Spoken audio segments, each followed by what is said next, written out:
It's going to be the exact same thing for example 4. We have a ramp for a skateboard.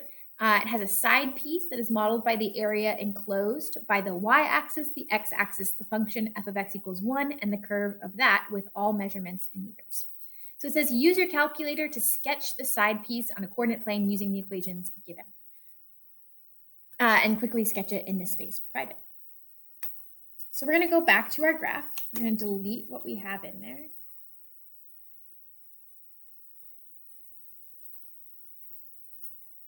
And we're going to just start to understand this visually, because I'm sure looking at all of these stipulations of like this and this and this gets a little scary. So we're first just going to kind of graph f of x equals 1. And we're going to graph 3 minus the square root of.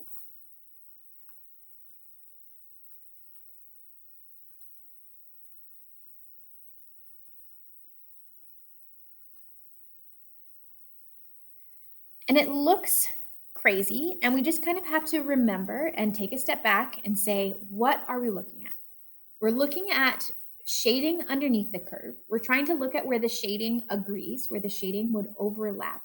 And we want to make sure that it's bounded between the axes. The positive is bounded by the y-axis and the x-axis. So it means that we're only caring about this quadrant 1. And we're only looking for below the red and below the blue. So what we're caring about is this piece right here. And think about the context of the problem, that it's this side ramp that you skate down, right? Now, it doesn't tell us that it's on either side, right? It would tell us if it was both sides of this, because realize that there is no bound. If I were to kind of like click and drag this guy over,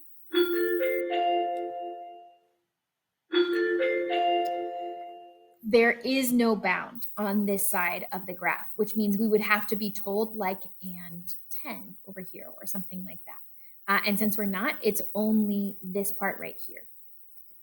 So we're going to go ahead and sketch that on the coordinate plane.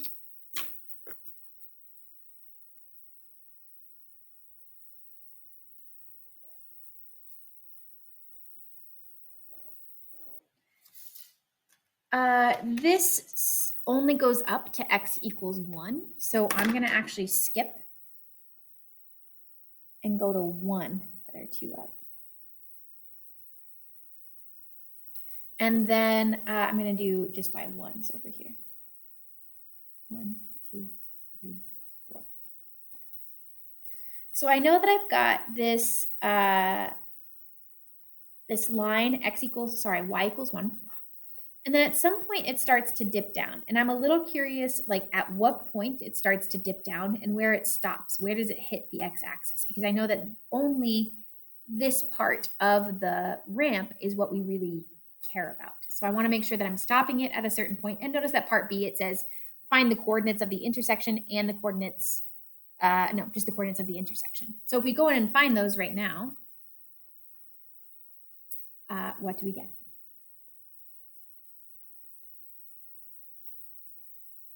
The coordinates of your intersection are 0.764, comma 1. So it's here on this line, and it's at 0.764, which is 3/4 about of the way through from 1 to 2.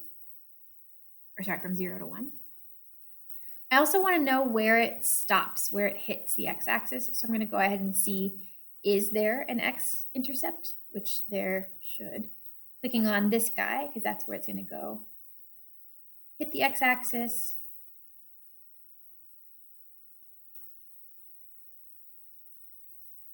Our x-intercept is 3, 0. So from here to here, it kind of makes this circle move. So I'm just going to go ahead and fill that in. Doesn't have to be perfect, just an idea. Part B does say to label the coordinates of that intersection on the graph. I'm going to also label my intercept on the graph. So we want to find the area of this side piece. Realize that if we're creating a ramp and maybe we wanted to know what the volume of this ramp was, we would then multiply this base of this prism, right? Because realize it would just be a prism that has that same base on the other side by the height, which is the distance between those two bases, or maybe we want to define the surface area. Um, Maybe we want to define the surface area of all of the wood that we'll need in order to combine these together. And so this would be one area, the other base would be the other area, and then we would have to do the calculations of the 3 rectangles, and then this curved rectangle as well. So there's lots of ways that you could use this information. It's very crucial for any type of, even just like construction work um, calculations, which are some of the most, I mean, I worked in a construction of set scenes for theater, and that was huge. We use math all the time. All right, so we need to find the area of this side piece, which means that it's a composite figure. It's made up of 2 curves. And just like above, where those areas clash is where that intersection is. So we can draw a line straight down and say, okay, well, I'm finding the area between 0 and 0.764. For this guy, that would be area A.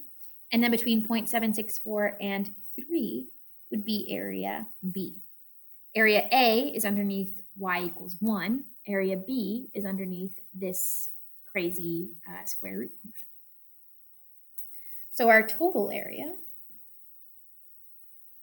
will be equal to the addition of those 2 areas. Area A will be the from 0 to 0.764 of 1 dx plus area B is 0.764 to 3 of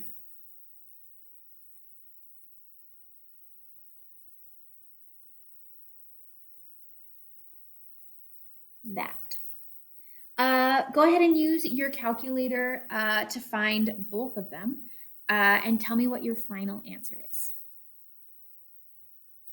The answer to this one, we can think of it as a rectangle, 0.764 times 1. It's still just going to be 0.764. Plus, finding this area, we get 0.687. Adding them together, we get about 1.45 meters squared. And that's your answer.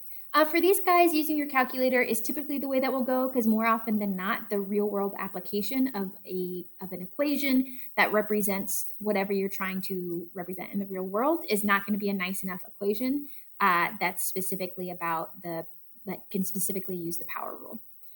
So a lot of times for these composite function guys, you're going to be using your calculator to find the definite integral, because what we're really trying to test you on here is your ability to be able to break down real world areas and real world shapes and break them into manageable mathematical pieces. Great job today.